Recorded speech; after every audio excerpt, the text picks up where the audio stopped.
Alright guys, in this video I'm going to show you how to bring a data set that can be found on the internet into Excel and then dropping that into the R program to where you can then look at things such as the measure of center, whether that be the mean, the median, the mode, or the measure of spread, whether that be the standard deviation or the IQR. I'm going to walk you through how to do all of those with the R program. So the first thing we need to do is to find a data set on the internet, and so to do that I'm going to go to this website, and if you're following along, it should be the website's going to be lib.stat.cmu.edu / and then DASL, all in capital letters, / DASL with a /. And then my computer says there's no internet, so just bear with me for a second.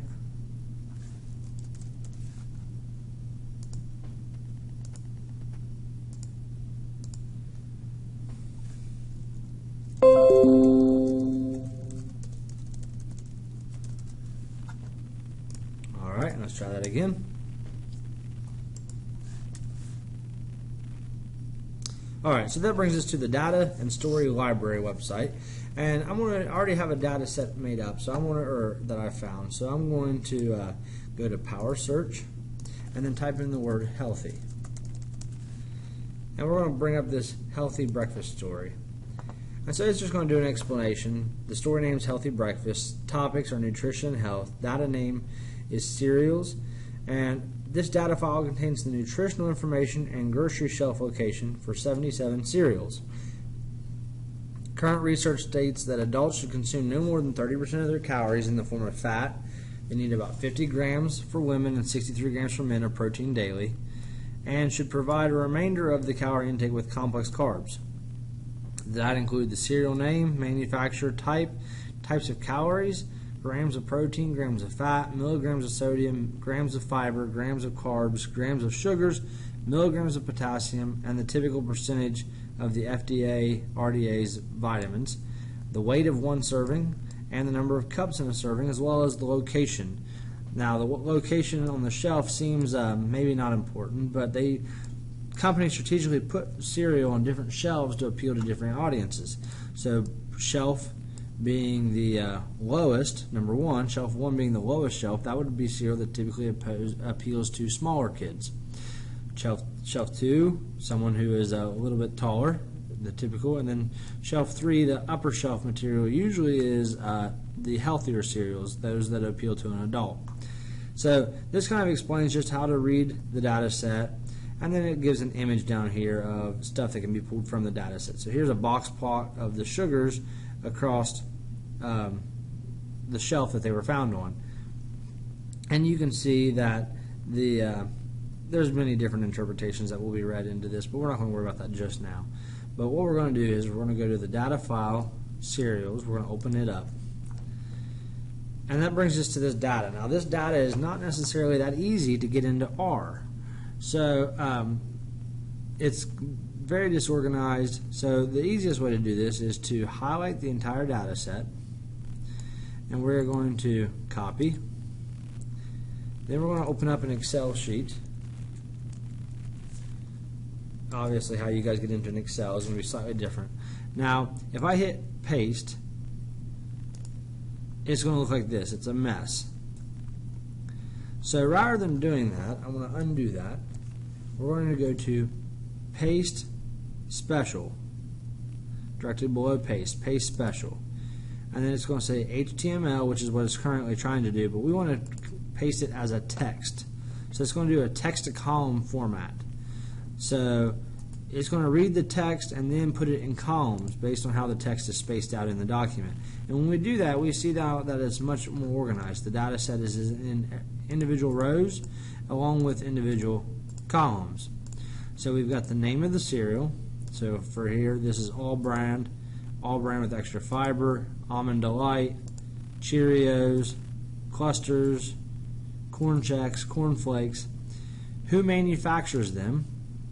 So N, what does N mean? So let's go back to the website, and it says MFR, manufacturer, where A is American Home Food Products, G is General Mills, K is Kellogg's, N is Nabisco, P is Post, Q is Quaker Oats, and R is Ralston Purina. Okay, so A or N is Nabisco. So this would be interpreted as Nabisco, Q is Quaker, K is Kellogg's, so on and so forth. Type, what's C mean? So we go back here, type, cold or hot. So C means that this cereal, this 100% brand, is a cold cereal, whereas right here, cream of wheat is a hot cereal. Then we have the calories, the number of calories, the grams of protein, the, let me make sure it's grams of fat, milligrams of sodium, and so on and so forth, all the way across here. The weight, I believe that's in ounces. Yep, the weight's in ounces of one serving. The cups, how much of a cup is considered one serving, and then the rating, a rating of the cereals. So I'm guessing that there was some third party that rated the cereals on a scale of, looks like 0 to 100. So like this scored a 36% in terms of overall rating. I don't know how they came up with that, but the rating is on there as well. So we're going to save this as, so save as. Now guys, remember, I have my working directory set to desktop. You set yours to documents. So you're going to save your data to documents. I'm saving mine to desktop. And I'm going to name this the cereal data. So I'm going to name this cereal. And I'm going to, remember, you have to save it as a CSV, comma, delimited file.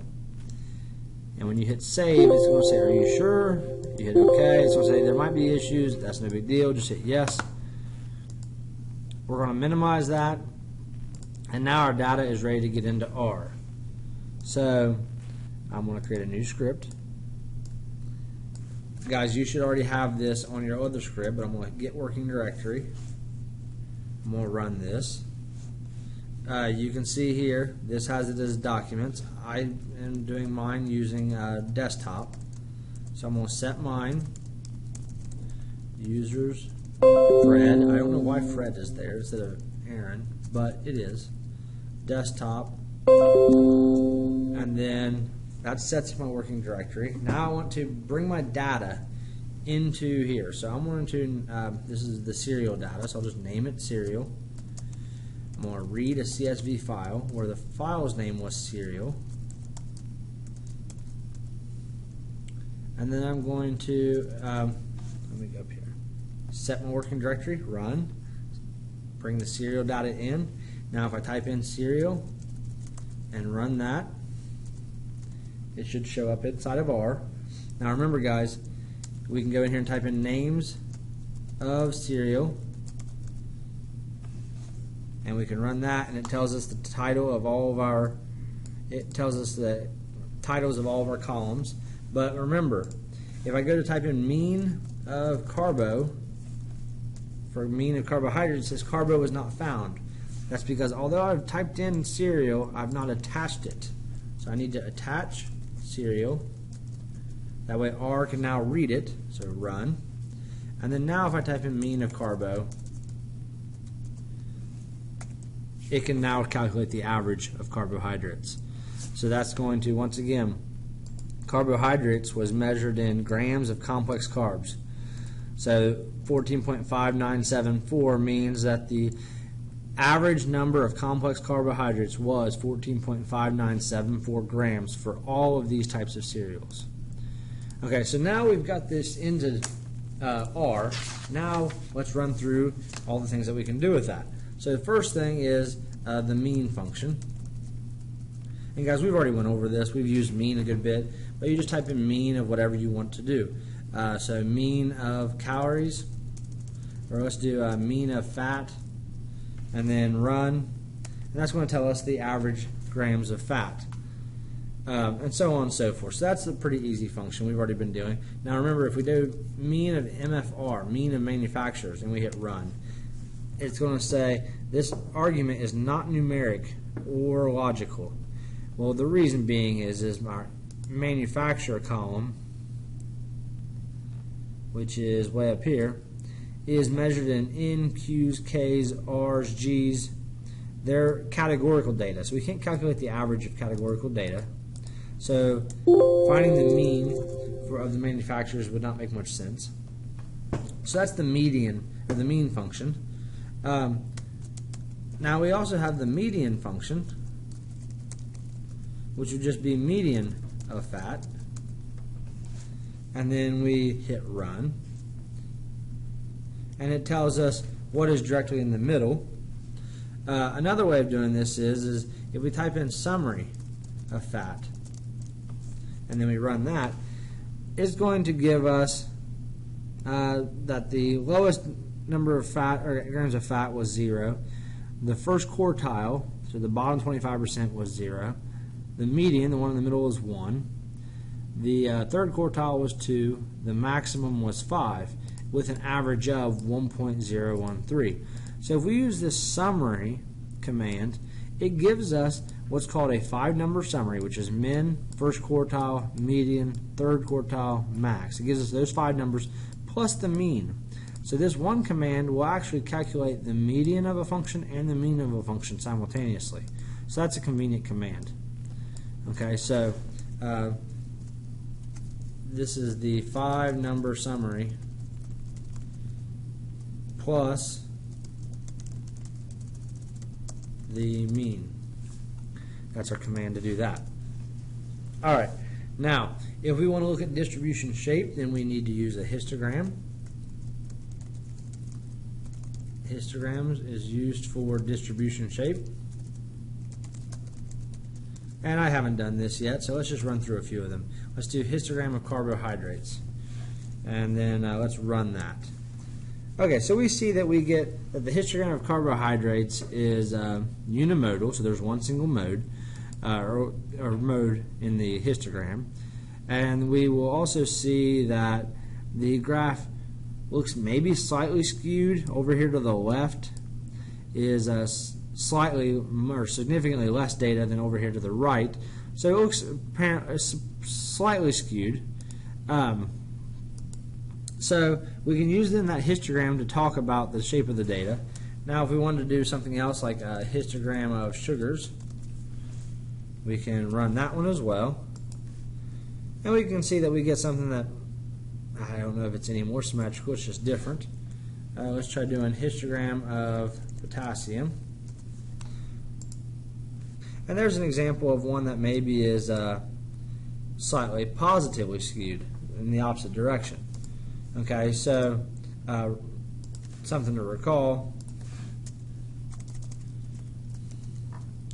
if a histogram looks symmetrical,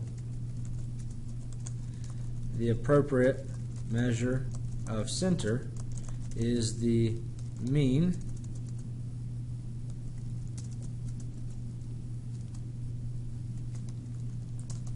and the appropriate measure of spread is the standard deviation. Excuse me. If a histogram is skewed, the appropriate measure of center is the median, because it is resistant to the presence of outliers, and the appropriate measure of spread is the inner quartile range. Okay, so we'll also go over how to do all that in the video as well. We've already covered how to do mean, but we're also going to cover standard deviation. So just going over through here, if we run the histogram for sugars again, that looks more symmetrical than, say, the histogram of potassium, okay, or the histogram of carbs. So let's do carbs appear to be skewed.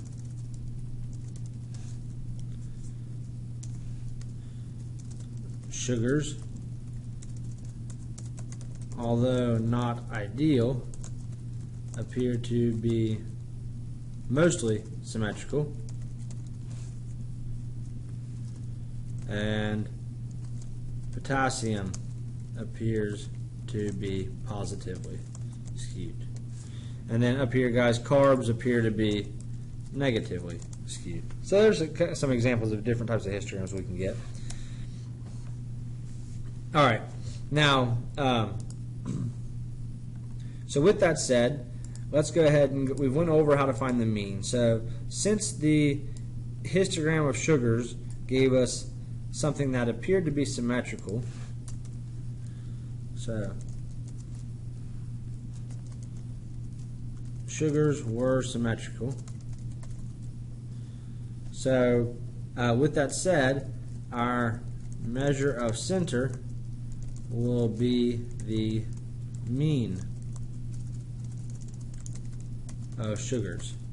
So with that said, we're going to go ahead and run the mean of sugars. We're going to run that in R, and we're going to see that the mean is 6.922078, and the measure of spread will be the standard deviation. And the code for that is SD parentheses, whatever you're interested in finding the standard deviation of. So standard deviation of sugars would be SD of sugars. And we're going to run that. So then we could say, sugars appear to be symmetrical with a mean of 6.922078 and a standard deviation of 4.444885. Alright, so that's how we would identify the measure of center and spread for sugars, since the sugars is a symmetrical histogram. Now, let's look at the histogram of potassium. So we're going to run this, and we can see that we get skewed data. Appears to be skewed. So with that said, our measure of center is our median.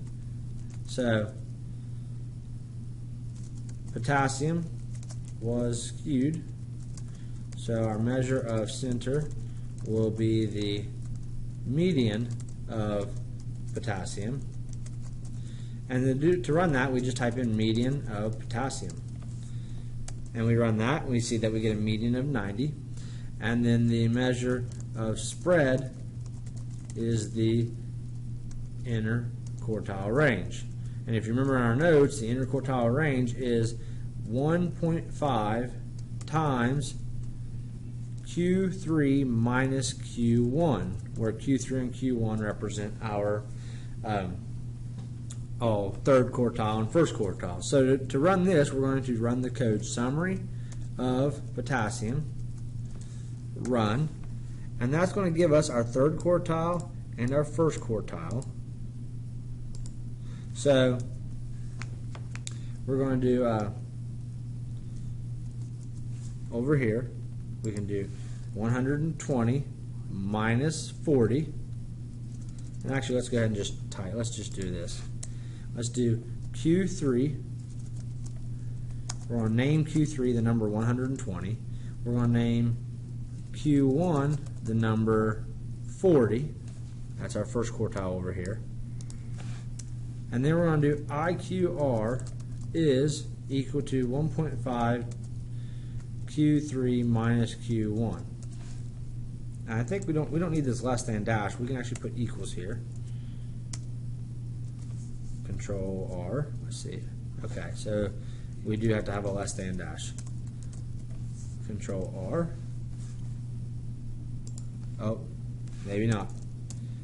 1.5 times Q3 minus Q1. I have to have my time symbol here. The time symbol is the asterisk, which is directly above the 8. Now if we run that, it says Q3 was not found. That's because I have not ran this previous code. So I'm going to run Q3, run Q1, now run the IQR, and then type in RQR, run that, and it's going to tell me that my IQR is 120. Now guys, that's just a coincidence that the IQR happened to also equal 120. It is not something that typically occurs. So the measure of spread is an inner quartile range of 120.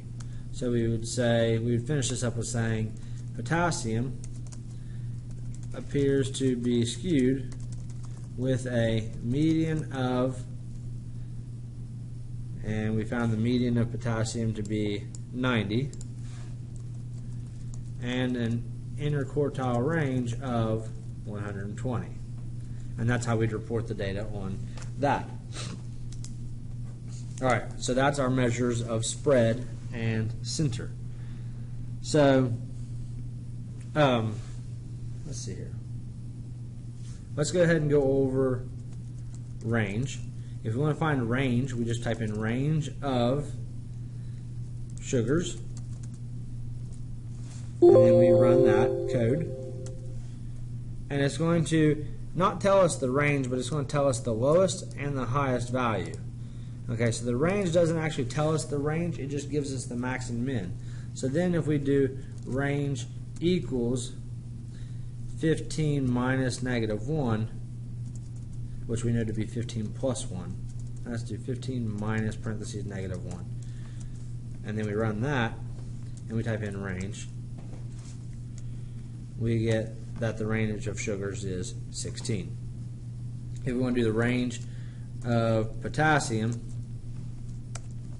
we get from negative 1 to 330. So then the question might be, well, what's this negative 1 mean? How can I have negative 1 potassium? Well, it explains it in the data. If we go back to the website, it says right here, a value of negative 1 indicates that there's a missing observation. Okay, so reading that tells us that when there's a negative 1 showing up, that means that there was a serial out there such that the potassium was not in the data set. So to accommodate that kind of an issue, we can type in potassium, and we can look through here, and we see negative 1 shows up a couple times in all of our potassium. So that means there's a couple serials where they didn't record the potassium. So if we say that the range is 331, we're actually saying something that's false, because this negative 1 just represents something that there was not data for. So if we go in here, and we could, let's see here, minimum of potassium, it's going to tell us it's negative 1. All right, so when that happens, how do we find the range when this occurs, something like this? So we'd go to Excel, and what we would do is we need to find the smallest potassium that's not negative 1. So what we do is we highlight the potassium column, and then over here is going to say sort and filter. We're going to sort and filter from smallest to largest, and it's going to ask us to expand the selection. So that's going to expand this to this entire data set. And we want to hit yes, that way everything follows. And when we do that, that's going to put this now in order. So now we know that the two things, Almond Delight and Cream of Wheat, did not have a potassium showing up on their label. The smallest potassium level that showed up was 330. And then if we scroll to the bottom of the data set, we see that the largest potassium was 330. And then once again, potassium was measured in milligrams of potassium.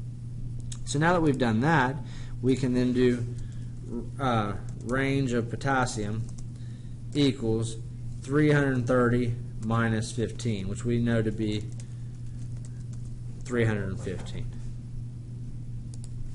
So we can finish up by saying the range of potassium is 315 milligrams. All right, so that's the range. That's how we would find the range. Now, the mode, another common value that we calculate. Give me just a second. All right, so if we want to get the mode of a data set, there's no command for mode. So if I type in mode of potassium and then hit run, it's going to say that numeric. It's causing something that's not reading. So there's really no command to get the mode in R that's not quite extensive. So to make it as simple as possible, what we can do is we can do table of potassium and then hit Control R. And what that's going to do is it's going to do a count. So it's going to count up how often something occurs. So in our data set, -1 occurred twice. So we go to our data set. -1 occurs twice. 15 is once. 20 is once. 25 is 3 times. 15 is once. 20 is once. 25 is 4 times. That says, let's take a look. Oh yes, 1, 2, 3, 4. Okay, so 25 appears 4 times. So what this is doing is it's just going through and counting up how much something occurs. And if we look through here, we see 35 occurs 5, 90 is 5, 110 is 5. So then what we can say is potassium is multimodal, meaning it has multiple modes, with the most frequent potassium levels being 35, 90, and 110 milligrams, with each having 5 counts.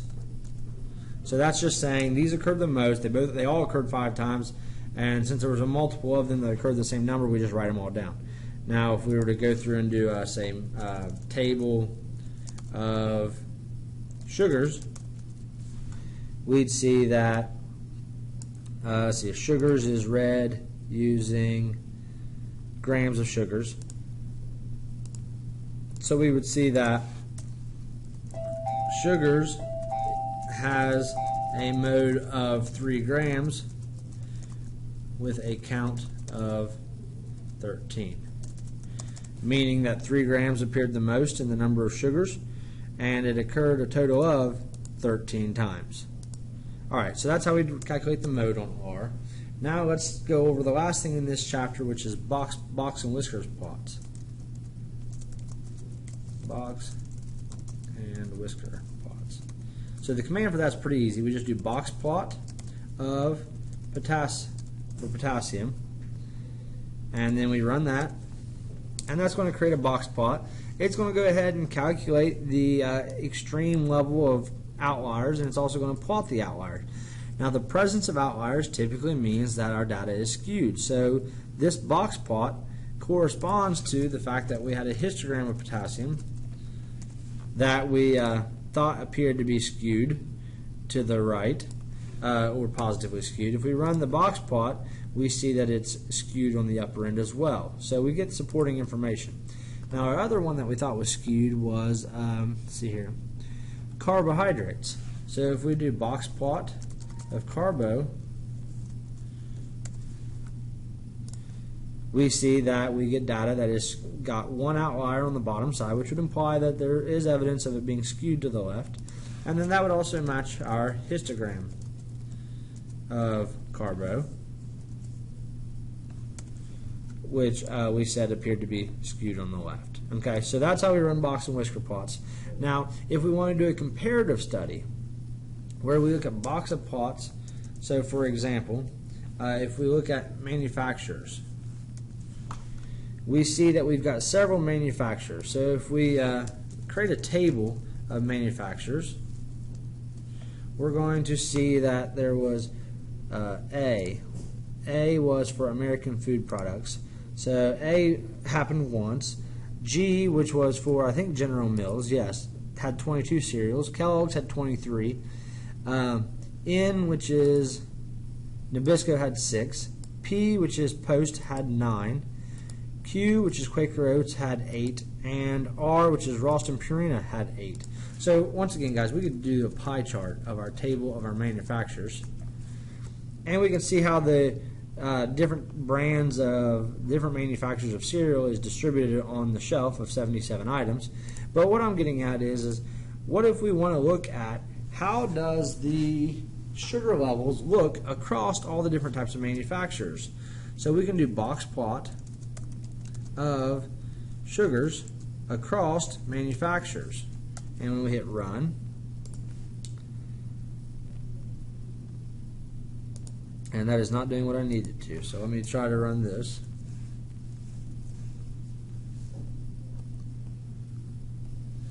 So we're going to add a tilde. There we go. Okay. So let's add this. Box plots across types of manufacturers. Anytime we do an analysis across groups, we use a tilde, which is in the top left-hand corner of your keyboard. It's right next to the 1. It's you'll see it. Use Shift and then whatever button that is gives you the tilde sign. So we're going to do the box plot of sugars across manufacturer, and we'll see that, okay, when we do that, A doesn't have a box plot. It's just got a single line. Well, that's because if we look over here, A only had one element in the data set. And then G had 22, so then G is next, and so on and so forth. Kellogg's, box and Whisker plots. So we can look at it and say, okay, sugar content, Kellogg's had the widest range, if you will, whereas Nabisco had a low range, and then you can do some comparatives. So like if we look at Kellogg's here, the top 50% of sugar content of Kellogg's cereals had more sugar than even the highest Nabisco cereal. So the Nabisco cereal with the most sugar in it still had less sugar than 50% of the sugar, 50% of the cereals that Kellogg's even makes, and so on and so forth. We can see that the top 25% of cereals that Nabisco makes had less sugar than the top 50% of Quaker, and so on and so forth. So there's many other ways that we can interpret this, but now we can do a comparative study on the box and Whisker plots to see how all of these different companies compare in terms of their product. Alright, and then the last thing I want to show you in this video is how do we go about making a analysis over just one brand. So if we type in MFR, we see that we have multiple manufacturers, but let's say we want to look at just I don't know, let's say we want to look at just Nabisco.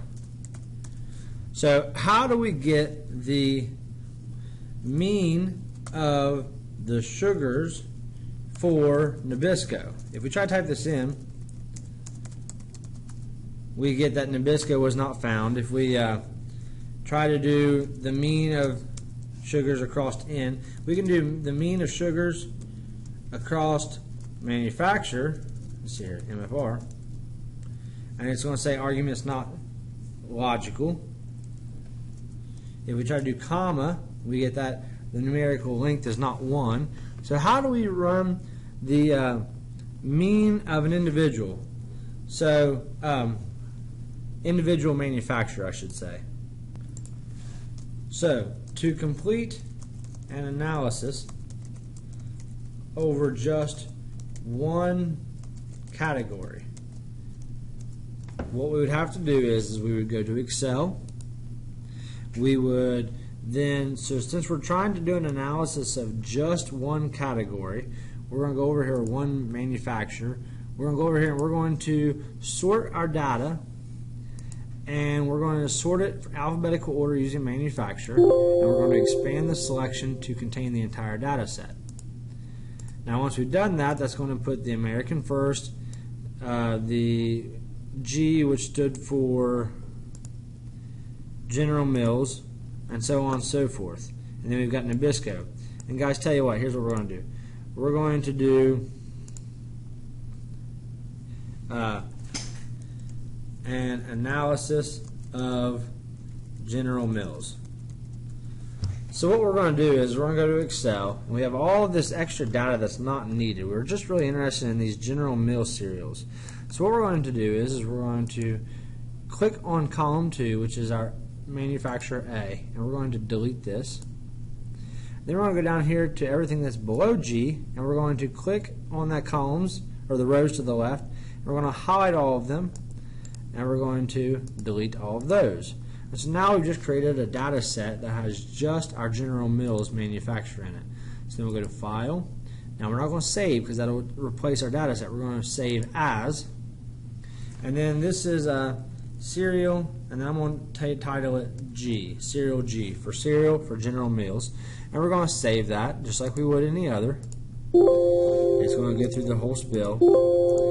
And then now when we go back into R, we're going to tell R to we're going to do serial G.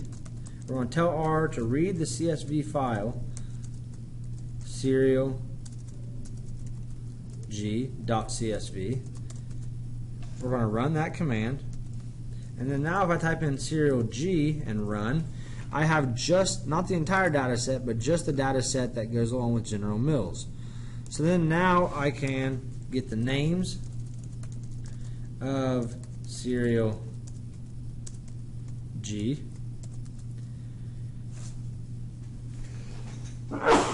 Excuse me. Run that command. And we have all of our same names. And now I can come in here and do mean of manufacturer. Sorry, not mean of manufacturer. Mean of sugars.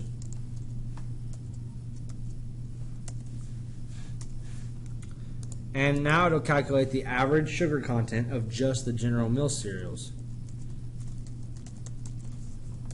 And I can go in here and type in histogram of sugars. And now it's giving me the histogram of sugars of just the General Mills cereals. So then we want to do maybe a histogram sugars, comma, main equals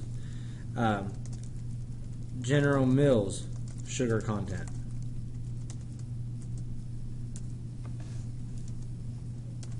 And then that way, if we were to copy and paste this to a Word document, you're definitely telling the reader what this graph represents. It's not just a graph of histogram of all the cereals, it's just a histogram of the sugar content of just the General Mills cereals in this data set.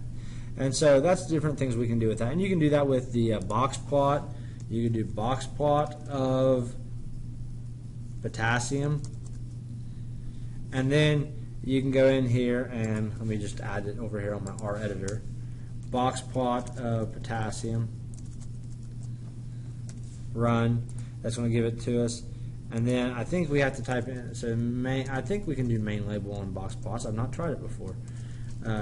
General Mills potassium content.